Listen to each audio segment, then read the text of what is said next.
আমাদের ফার্স্টে একটা প্রশ্ন একজন করেছেন, তিনি হচ্ছেন ধানমন্ডি থেকে কমল চন্দ্র।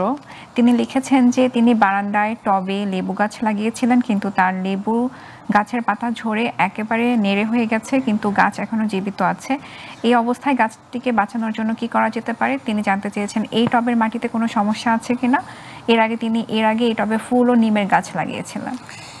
ধন্যবাদ ওনাকে। এই টবের গাছের মাটিতে কোনো সমস্যা নেই। সমস্যাটা হচ্ছে কিছুক্ষণ আগে আমরা যেটা আলাপ করেছিলাম আদা নিয়ে, তার সাথে এটা কিছুটা সম্পর্কিত। এই কারণে যে লেবু গাছটার কিন্তু একটু রোদ দরকার হয়।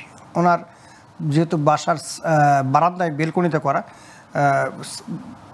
এখানে রোদের পরিমাণ কম থাকে, এই জন্যে যদি বেলকনিতে লাগাতে চায় তাহলে অবশ্যই 15 দিন পর পর ওনাকে ছাদের উপরে গিয়ে কয়েকদিন রোদে রাখতে হবে। রোদে না রাখার কারণেই কিন্তু আসলে লেবু গাছের পাতাগুলি ঝরিয়ে পড়তেছে। এছাড়া আর কোনো সমস্যা নেই। কারণ যখনই কোনো গাছে ছায়া, বিশেষ করে লেবু গাছে ছায়া পড়লেই সেখানে কিন্তু ফুল আসবে না, ফলও আসবে না। হয়তো কিছু গাছ বেঁচে থাকতে পারে, পাতা হইতে পারে, কিন্তু ফুল ফল এগুলো আসতে গেলে এবং গাছের ভালো বৃদ্ধি হতে গেলে অবশ্যই কমপক্ষে 7 থেকে 8 ঘন্টা। না, এখানে কোনো সার লাগবে না। 7 থেকে 8 ঘন্টা শুধু ছায়ার কারণে এটা হয়েছে। 7 থেকে 8 ঘন্টা ওনাকে রোদে রাখতে হবে।